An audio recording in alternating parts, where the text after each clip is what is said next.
మిమ్మల్ని జీవం పోస్తే ఆ రోజు నీ నీ నోటికుంటూ వచ్చినటువంటి మాటలు కేటీఆర్ గారు చాలా గొప్పోడు, చాలా మంచి మనస్తత్వం ఉన్నాయనే అని గొప్పగా మాట్లాడినటువంటి నీ యొక్క మాటల తీరు ఈరోజు ఎక్కడ పోయిందని కూడా నేను అడుగుతున్నాను.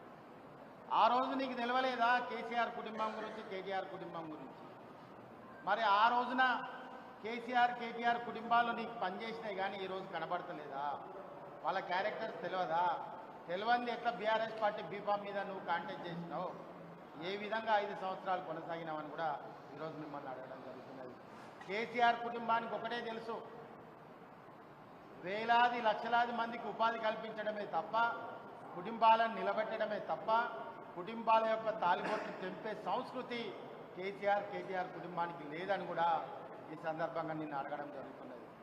మిమ్మల్ని ఒకటి అడుగుతున్నాం, ఈరోజు రాష్ట్రంలో హైడ్రా అనే ఒక డ్రామా కంపెనీని తీసుకొచ్చి ఈరోజు వరంగల్ తూర్పు నియోజకవర్గంలో మీరు ప్రాతినిధ్యం వహిస్తున్నటువంటి నియోజకవర్గంలో ఎంఎస్ నగర్ కానీ, సంతోష్ మాత కాలనీ కానీ, అదేవిధంగా కేఎల్ మహేంద్ర కాలనీకి నోటీసులు వచ్చినాయి. దాని మీద ఇప్పటివరకు మీరు స్పందించలేదు. ఎవ్వనికి వాడు మా కర్మరా అనుకొని కోర్టుకు వెళ్ళి కోర్టు నుంచి ఆర్డర్ కాపీలు తెచ్చుకున్నారు. స్థానిక శాసనసభ్యురాలుగా మంత్రిగా నువ్వు చేసింది ఏంటిది? మీరు మంత్రి అయిన దగ్గర నుంచి ఈ ప్రాంతానికి మీరు సాధించి పెట్టింది ఏంటిది? దాని వైపున అడుగులు వేయండి. పనిచేసే విధానం ఒక పద్ధతి ఉంటుంది, ఆ విధానంలో మీరు లేరు. ఆ విధానంలో లేకుండా మీరు ఎందుకు గజిబిజి అవుతున్నారో, గాబరవుతున్నారో ఎవరికి అర్థం కావడం లేదు.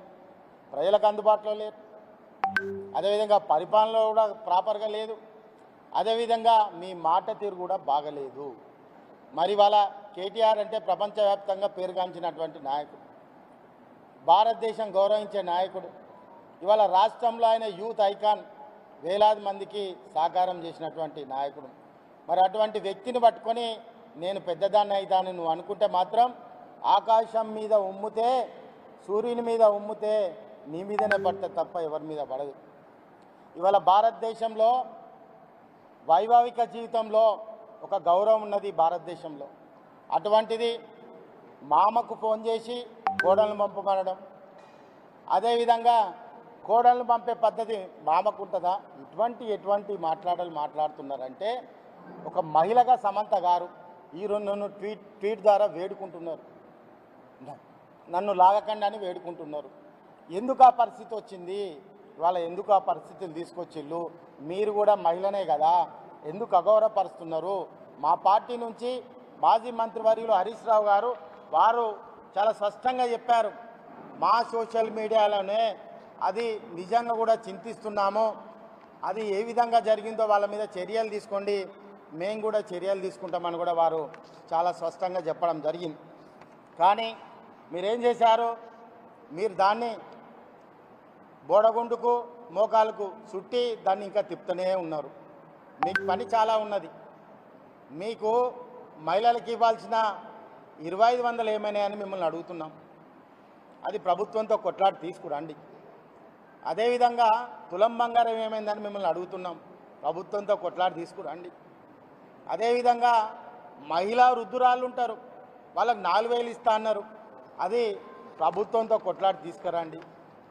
మీరు చేయాల్సిన పనులు పక్కకు పెట్టి మభ్యపెట్టి ఏదో విధంగా కాలం గడుపుతామంటే ఇది అధునాతనమైనటువంటి కంప్యూటర్ యుగం. ఇది మీ అవుట్డేటెడ్ రాజకీయాలు ఇక్కడ పనిచేయవు. ప్రజలంతా చాలా జాగృతి అయి ఉన్నారు. ఇవాళ బీఆర్ఎస్ పార్టీలో చైతన్యవంతమైనటువంటి మహిళలు ఉన్నారు, నాయకులు ఉన్నారు. మీరు అడిగిన ప్రతి దానికి స్పష్టంగా చెప్తాం. నేను ఇవాళ మిమ్మల్ని సూటిగా చివరిగా ఒక మాట చెప్తున్నాను, మీరు మాట మీద నిలబడతారా, సబూతు చూపిస్తారా, లేకుంటే మాట వెనుకకు తీసుకుంటారా, తీసుకోకుండా క్షమాపణ చెప్తారా? లేకుంటే మీరు తగ్గేది లేదు కాదు, బీఆర్ఎస్ పార్టీ నియోజకవర్గ శాసనసభ్యునిగా మేము కూడా తగ్గేది లేదు. నీ యొక్క